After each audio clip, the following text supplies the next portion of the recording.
habíamos hablado en las clases anteriores de que básicamente para tener sonido nosotros necesitamos, ¿sí? Esas vibraciones ya sabemos que por un medio que puede ser sólido, líquido, gaseoso. Pero básicamente que por otra parte también se produce por vibraciones, que también viaja, pero habíamos dicho que entre el sonido y el ruido es básicamente que el ruido es un sonido no deseado o que te puede producir un daño. Entonces, el ruido es un sonido no deseado y molesto, si se quiere. Y que, como dije recién, además, si la intensidad es elevada o si el volumen es muy fuerte, te puede producir daño en el aparato auditivo. Habíamos hablado de ejemplos puntuales, por ejemplo, si vos estás descansando en tu casa y ponen la música fuerte y te molesta, evidentemente en ese momento, por más que sea música lo que han puesto, es un sonido que te molesta a vos y que no lo decías o no lo querés en ese momento. Entonces se transforma en ruido, ¿sí? Además, físicamente, en la definición de ruido, encontramos que la forma de las ondas del ruido no son regulares como en el caso del sonido, sino que son completamente irregulares. Vamos a ver si me sale ahí algo irregular, como para que veas, ¿sí? O distorsionados también, ¿sí? Esa sería otra diferencia. La forma de las ondas del sonido tienden a ser regulares o parejas, ¿sí? Y las del ruido irregulares o parejas, ¿eh? Esa sería la diferencia que puede haber entre sonido y ruido. Ahora bien, cuando no hay de ninguna vibración, digamos, del silencio. Cuando estuvimos en clase, habíamos visto un ejemplo de cada cosa. Yo había puesto el video de un concierto que había compuesto un compositor contemporáneo que era para máquina de escribir y orquesta sinfónica, y te había dicho que teóricamente cuando nosotros escuchamos el sonido que producía una máquina de escribir, estábamos en presencia de ruido, pero en ese momento, puesto al servicio de la música y con una intencionalidad musical, ese sonido, que en realidad eran tres sonidos los que producía la máquina de escribir, el del teclado, el del carretel y el de la campanita que marcaba los márgenes, en ese momento el sonido que emitía la máquina de escribir se volvía música, ¿sí? Estaba elaborado y trabajado desde una perspectiva musical, así que pasaba a ser como parte de los instrumentos de la orquesta, ¿sí? O sea, en ese momento es como que no producía ruido, sino sonido. Y con respecto al silencio, habíamos, no te digo escuchado, porque en realidad no escuchamos nada, pero la obra esa que pudimos vivenciar, que se llamaba 4 minutos 33 segundos, que había compuesto John Cage, eh, y que se basaba prácticamente, no prácticamente, sino toda la obra en silencio, silencio absoluto. Entonces, para repasar un poco, ruido y silencio. Los dos primeros se producen a través de vibraciones, en el caso del sonido son regulares, en el caso del ruido irregulares, y la diferencia entre uno y otro es, además, que el ruido puede ser no deseado, molesto, puede producir daño, etcétera, etcétera. Y cuando hablemos de silencio, estamos hablando de la ausencia de vibración. O sea, en el caso del silencio, no hay vibración. ¿Está? Hasta ahí con eso. Ahora bien, luego nos metimos con la materia prima de la música, que es el sonido. Acuérdate que en la definición de música nosotros hablábamos que es el arte de combinar los sonidos, ¿sí? Y dijimos que los sonidos pueden tener determinadas características. Una de ellas, que trabajamos en clase, era la característica de la altura del sonido. Esa característica te permitía saber si un sonido era agudo o grave. Ahora, habíamos explicado que un sonido podía ser agudo o grave dependiendo de ¿qué? ¿Se acuerdan? No se acuerdan, sí se acuerdan. ¿Por qué un sonido? ¿Qué determinaba la altura? ¿Qué te permitía diferenciar? El tipo de onda sonora, creo. Sí, muy bien, pero aparte de eso, más puntual así, que cuando vos escuchabas un sonido te permitía identificar algo bien puntual. ¿Te acordás? No sé si está bien la melodía. Sí, en parte sí, pero en realidad es como más básico. Te permitía distinguir si un sonido es agudo o grave, ¿te acordás? Más o menos. Por ahí es muy temprano. Me mataste, profe, no me acuerdo. Ah, no te preocupes, ningún drama. Mira, la característica de la altura del sonido, estamos hablando de eso, estamos repasando eso ahora, te permitía saber si un sonido era agudo o grave. Ahora, ¿ustedes se acuerdan por qué un sonido era agudo o por qué un sonido era grave? ¿Eso sí o no? Si no, lo explico al toque.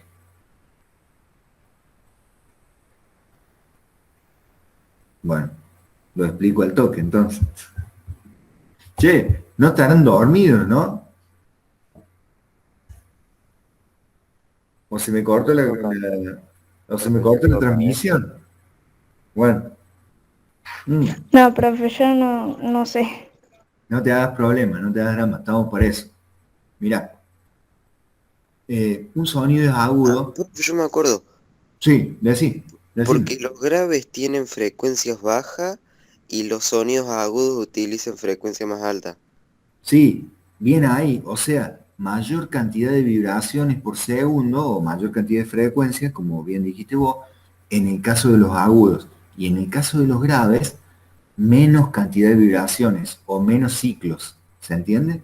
Gráficamente, no sé si lo voy a poder dibujar porque con el mouse es medio complicado, pero un sonido agudo tiende a vibrar más cantidad de veces en un segundo. Se toma esa unidad de medida. En cambio, el sonido grave tiende a vibrar menos veces por segundo. Esa unidad de medida se mide en hertz. ¿Se acuerdan que lo vimos ahí en el aula? Eso es en inglés. En castellano lo podés encontrar como hercios. ¿M? Pero la abreviatura de esa unidad de medida, ¿vieron como la abreviatura de kilómetro que es km o de kilogramo que es K y G? ¿Viste? Bueno, la abreviatura de hertz es HZ, viene de el inglés. ¿M? HZ. O sea, un sonido que tenga mucha cantidad de hertz o de ciclos por segundo va a ser un sonido agudo. Por el contrario, un sonido que tenga pocas cantidades de hertz o de vibraciones o de ciclos va a ser grave. Se toma, acordate, el tiempo de un segundo. ¿Sí? Por ejemplo, si yo tengo un sonido que está vibrando a, no sé, 2200 Hz y otro sonido que está vibrando a 120 Hz, bueno, el más grave 20 y el más agudo va a ser el de 2000 y pico, ¿sí? Funciona así. Los Hertz son en un segundo. ¿Hasta ahí alguna pregunta o algo que quieran aportar? Segundo. No. No, bueno, muy bien. Entonces, esa era la primera característica que vimos del sonido, que es la altura. En las partituras, cuando vos ves un pentagrama o una canción escrita en el lenguaje musical, la característica de la altura se representa en las notas musicales que ustedes han visto un montón de veces en el cole. Do, re, mi, fa, sol, la, si. O sea, cuando yo veo un pentagrama, a ver si tengo algún ejemplo como para mostrarte más práctico así. Dame un segundo. Mira, por ejemplo, teóricamente te voy a compartir una partitura acá. ¿Están viendo ahí la partitura? Lo voy a agrandar un poco. Mira, en esta breve partitura, si vos ves los primeros compases, o sea, el primer pentagrama sería, mira,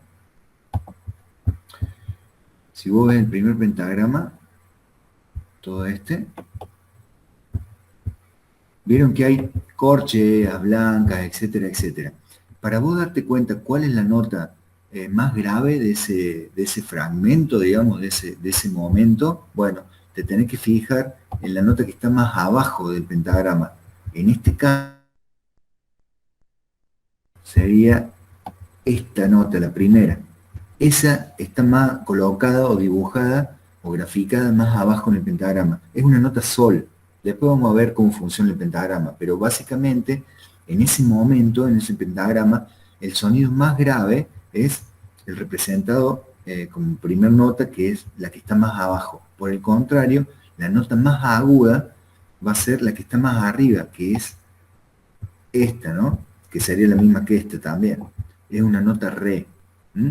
Entonces, ¿cómo se representa la altura en las partituras musicales? Mediante las notas. Las que están escritas más abajo en el pentagrama serán las más graves, y por el contrario, las que están escritas más arriba del pentagrama serán las más agudas. Entonces, para cerrar con eso, la característica de la altura se representa con las notas musicales. Ya veremos cómo funciona el pentagrama. Por qué se escriben las notas donde se escriben, digamos. Ahora bien, hoy yo quería hablar de otra del sonido, que es la característica de la duración del sonido. O sea, si cuando escuchas un sonido te puedes dar cuenta si dura mucho o dura poco, si el sonido es largo o corto. Ahora te voy a explicar cómo funciona eso. O sea, cuando hablamos de la duración, que es otra característica del sonido, ¿para qué? A ver si se traba. Ahí.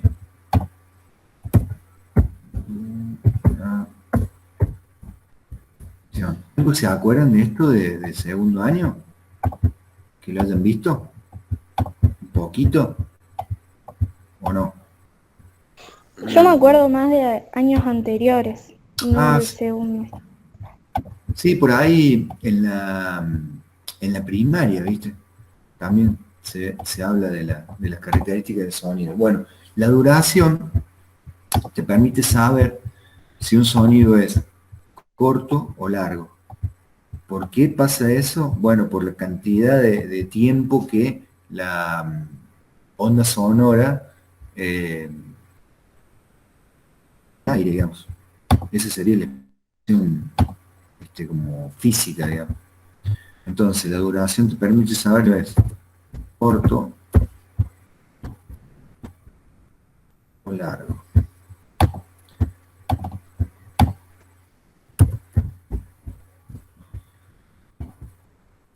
Entonces, ya que estábamos hablando de ondas sonoras, un sonido corto, bueno, va a durar poco tiempo sonando, y por el contrario, un sonido largo va a durar más tiempo sonando. Esto en las partituras se representa con las figuras musicales, que lo más probable es que vos hayas escrito y visto un montón de veces, que son la redonda, la blanca, la negra, la corchea, la semicorchea, etcétera, etcétera. A ver si encuentro para ejemplificar eso.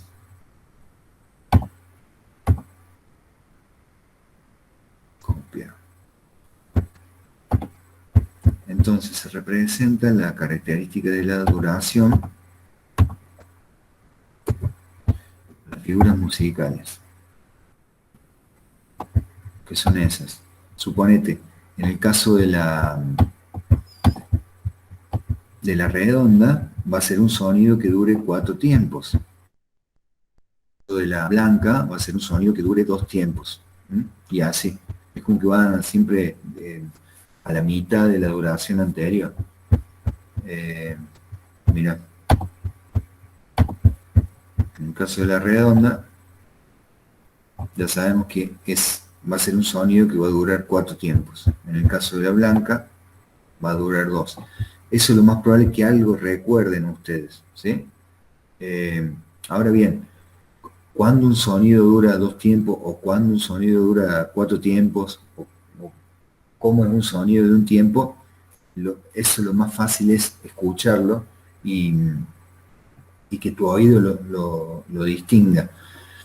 Eso lo podemos hacer con un metrónomo. Mira. Cuando está sonando, el metrónomo te marca el pulso o la velocidad a la cual se interpreta esa obra o esa canción, ¿sí? Acá, eso se mide en bit por minutos, en pulso por minutos. Mira. ¿Escuchás ese pulso? Si yo tuviera una canción que vaya a esa velocidad, si tocar, suponete una redonda que dure 4 tiempos, bueno, va a durar 4 de esos pulsos. Ahora, si me das 2 segundos, hay algún instrumento como para ejemplificarte eso. Bueno, mira, encontré un acordeón.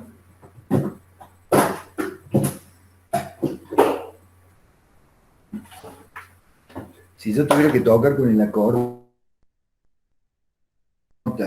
que durara 4 tiempos, bueno, va a durar 4 de esos pulsos. Entonces, está sonando así el pulso de la canción y yo tengo que tocar una nota que dure 4 de esos pulsos, sería. Si tuviera que tocar una blanca que dura 2 tiempos, bueno, va a durar 2 de esos pulsos, sería. Supone una redonda y después una blanca, bueno, va a tocar la primera va a durar 4 tiempos y la segunda va a durar 2, sería.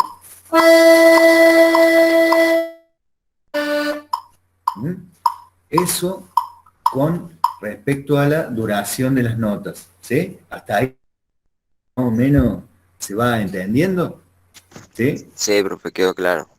Sí, profe. Bien, es como que escuchándolo, ¿viste? Se vuelve más palpable, digamos, porque cuando te doy los conceptos en la teoría, es como que, ¿viste? Uno en papel, no, es como que siempre te queda picando algo, pero cuando lo escuchas es como bastante simple, ¿sí? Ahora, mira, permítanme volver un poquito a lo que hablamos de la altura, los sonidos graves y los sonidos agudos, ¿sí? Eso tenía que ver con la cantidad de vibraciones, ¿no es cierto? Ahora mira, un dato más que habíamos hablado en clase, por la duda que ustedes no estuvieron. La nota de la mitad del teclado del acordeón o del piano, que es la nota La, está vibrando 440 veces por segundo. O sea, estaría vibrando 400 Hz. Si yo tocara una nota La, pero de la octava anterior, o sea, de la octava más grave que esa, que sería esta, recién toqué esta, ahora toco esta, esa nota va a estar vibrando a la mitad, o sea, va a estar vibrando a 220 Hz. O sea, se va haciendo cada vez más grave. 220. Y es como matemática pura, ¿viste? Va a la mitad. Si yo sigo bajando en octavas, bueno, la otra nota la estará vibrando a 110, la otra a 55, y etcétera, etcétera. Bueno, con respecto a la duración, entonces, ya estuvimos viendo que te permite diferenciar los sonidos cortos de los sonidos largos, y eso se produce porque el sonido está vibrando más tiempo o menos tiempo, ¿sí? Y se representa en las partituras mediante las figuras musicales y también mediante los silencios de esas figuras. Porque viste que en realidad cuando vos escuchás una canción, no es solamente la combinación de sonidos, sino de silencios también, se van alternando de hecho. Entonces las dos cosas se representan en una partitura. Cuando vos estás tocando y cuando vos no estás tocando, las dos cosas se tienen que representar. Entonces, cuánto dura el sonido, cuánto dura el silencio, está graficado con las figuras o los respectivos silencios de cada uno. Eso ya lo vamos a trabajar, sobre todo en la presencialidad, cuando hagamos algunos ritmos, pero que estén escritos previamente en una partitura, para que puedas decodificar vos cómo suena cada figura y bueno, hacer el respectivo ritmo que esté escrito ahí. Entonces, hasta ahora tenemos dos características del sonido. Una es la altura y otra la duración. Hay otras características más. Por ejemplo, la característica de la intensidad del sonido. Ahora vamos a abrir otra pizarra.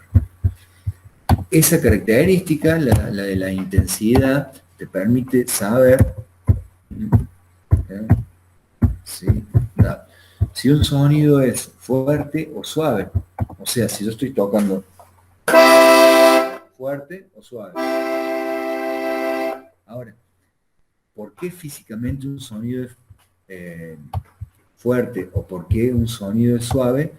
Por la fuerza con la cual nosotros producimos el sonido. ¿Se acuerdan que habíamos hablado en un primer momento cuando encarábamos qué era el sonido y los medios transmisores que podía tener el sonido? Yo te había explicado que para producir el sonido tenemos que hacer vibrar un cuerpo sonoro, cualquiera sea, no hace falta que sea un instrumento musical. Un cuerpo sonoro puede ser, no sé, un motor de un auto o una mesa o cualquier elemento que vibre y produzca sonido.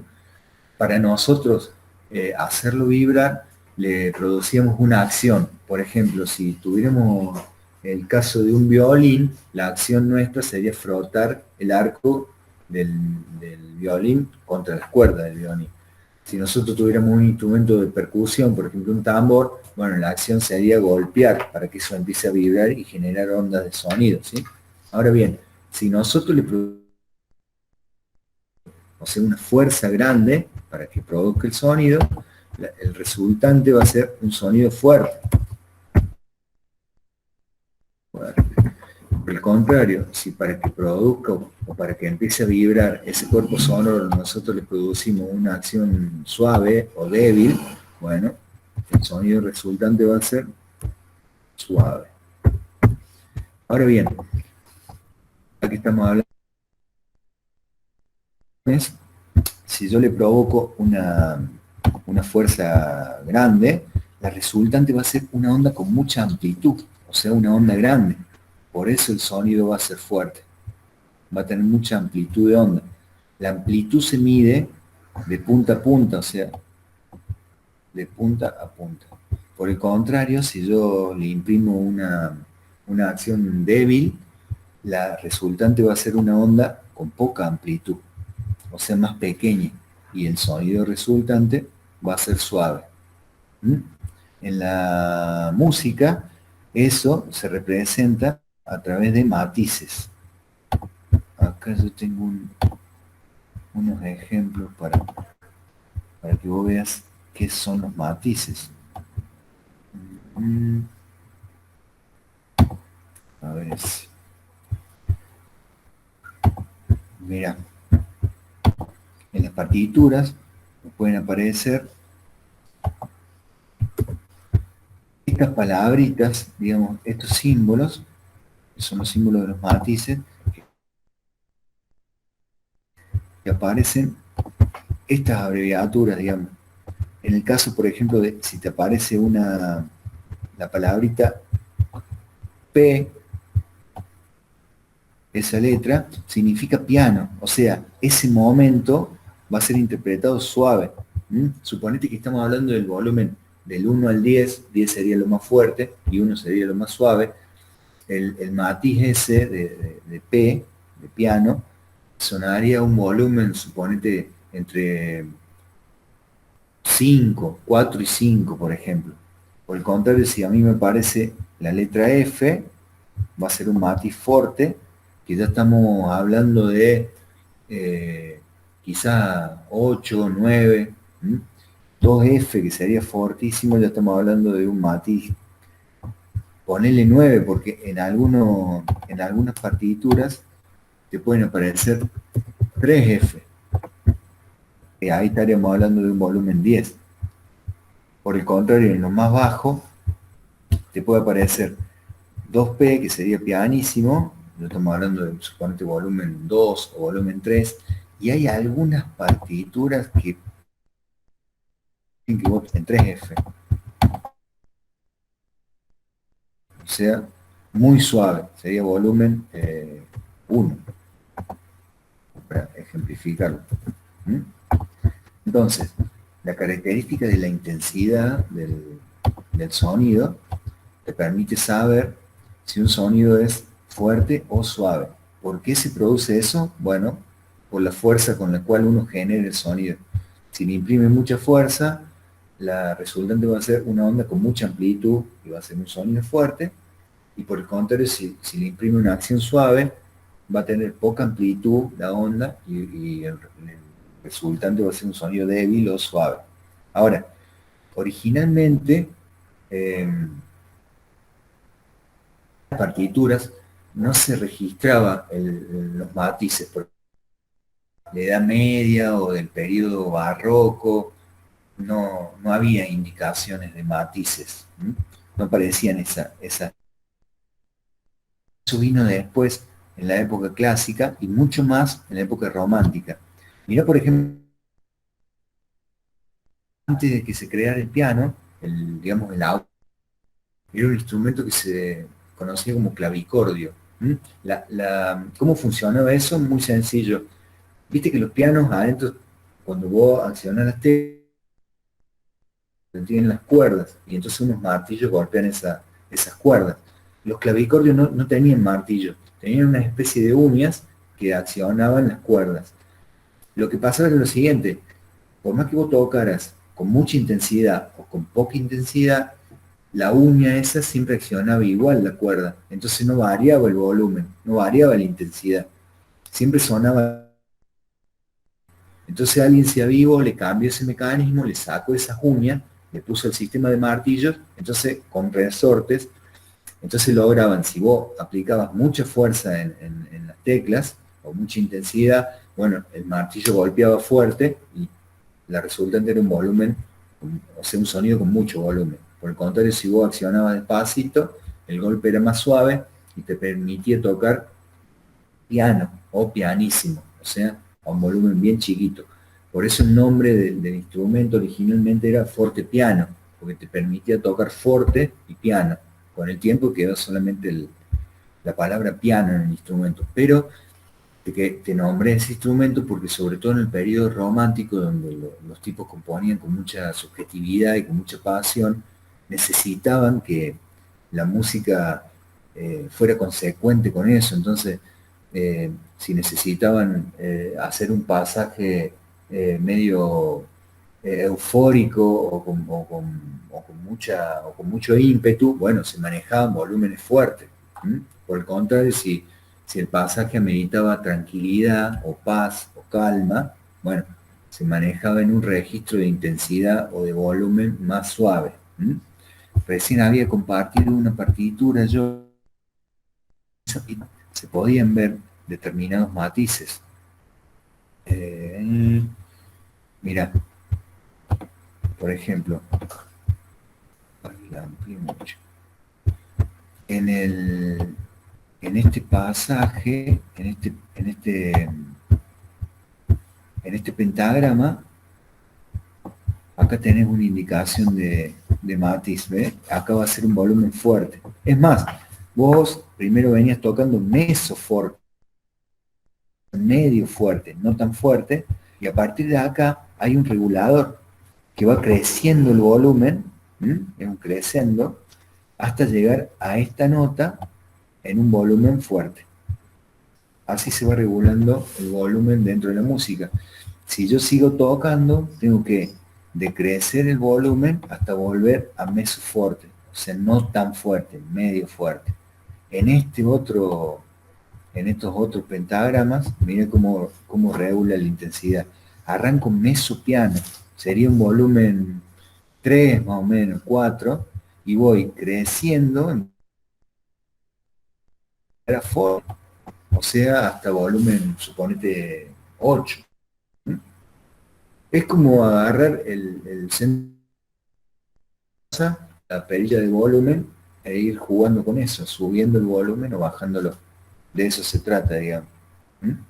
Bien, entonces, hoy repasamos altura. Primero repasamos la diferencia entre sonido, ruido y silencio. Lo sabemos por dónde anda eso. Después vimos dentro del sonido las características que puede tener un sonido, ¿sí? Una de ellas es la altura, ya sabemos que te permite saber si es agudo o grave. Eso tiene que ver con la cantidad de vibraciones que tenga en un segundo el sonido, y se representaba con las notas musicales. Una nota que esté más arriba en el pentagrama va a ser más aguda, y una que esté por debajo o más abajo va a ser grave. Después vimos la característica de la duración, que te permitía saber si un sonido era corto o largo. Eso se representaba con las figuras musicales o con los silencios de cada una, ¿sí? Y ahora, por último, estuvimos viendo la característica de la intensidad, o sea, la característica del volumen, si es más fuerte o más suave. Volumen del sonido. Eso se representa mediante los matices. Son esos que vimos en la partitura y que son estas palabritas que están en italiano, si vos te pones a ver, porque los italianos normatizaron eso a partir de la ópera. ¿Por qué? Porque si en un fragmento de esas interpretaciones necesitaban que, suponete, el susurre o hable despacio o cante despacio, bueno, en las partituras tenían que aparecer un matiz suave. Por el contrario, si el cantante en esa escena estaba festejando o estaba eufórico, necesitaba tener más volumen en su voz, bueno, se lo especificaban con los matices más fuertes, ¿sí? Los italianos regularon eso, puesto al servicio de la expresividad en las óperas. Y obviamente después se pasó al resto de la música instrumental. Bien, hasta ahí. ¿Alguna pregunta? ¿Algo que quieran aportar? ¿Algo que quieran comentar? No, por mi parte no. No sé por qué. Bueno, bueno, muy bien. Entonces, llegamos hasta acá. Los dejo libres, ¿sí?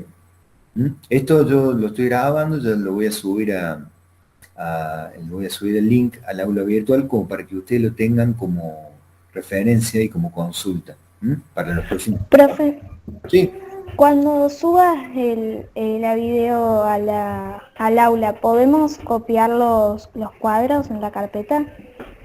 sí, ningún problema. Es más, los otros videos que yo he subido con respecto al sonido y con respecto al ruido, y creo que subí otro del silencio, en esos videitos hay como cuadros, y si vos querés copiarlo directamente de ahí de esos videos, bienvenido sea, no hay ningún problema, Maylen.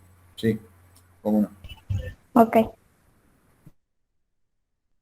Bueno, entonces nos estamos viendo. No se olviden de darse una vuelta por el aula virtual para, bueno, para consultar los videos y para hacer